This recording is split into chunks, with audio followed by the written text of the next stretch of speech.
బగలూరు main road Kattigenahalli narcotics control bureau zonal office ఇది కర్ణాటక బెంగళూరులో ఉంటుంది. దాంట్లో కేటీఆర్ గారిని లోపలికి పంపించేటటువంటి వ్యూహం మొదలైంది.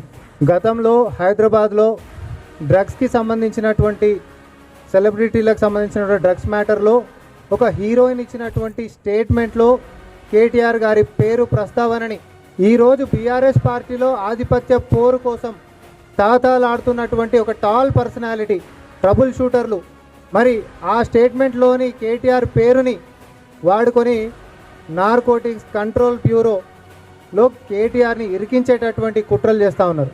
కుటుంబంలో నాకౌట్ మ్యాచ్లో ఒకరు బయటికి వెళ్ళిపోయినరు, ఇంకొకరు మాత్రమే మిగిలిరు కాబట్టి వాళ్ళను కూడా బయటికి పంపించేసేటటువంటి వ్యూహాన్ని ఈరోజు బీఆర్ఎస్ పార్టీలో చాలా జాగ్రత్తగా ముందుకు సాగుతూ ఉన్నారు.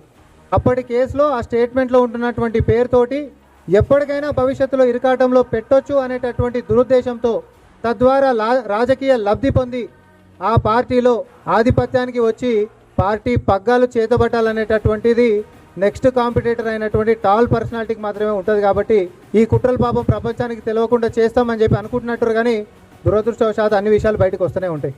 నాకు తెలిసి ఈ వేదిక మీదకించి మేము చెప్తున్నటువంటి దాంతో కేటీఆర్ గారికి కూడా తెలుస్తుందని మేము అనుకుంటా ఉన్నాం. వాళ్ళకు ఉంటున్నటువంటి అంతర్గత పోరుతోటి రేపొద్దున ఎప్పటికైనా కేటీఆర్ అనేటటువంటి వాడే పార్టీ పగ్గాలు చేతబడతాడు, అది జరగొద్దు అని అంటే కేటీఆర్ని గట్టిగా ఇరికించేటటువంటి ఒక వ్యవహారం ఉండాలి. కాబట్టి narcotics control bureau zonal office బెంగళూరులో ఉంటున్నటువంటి దాని దగ్గర వ్యూహం పన్నుతున్నది ఎవరు అనేటటువంటిది భవిష్యత్తులో మీరు అందరూ కూడా చూస్తారు.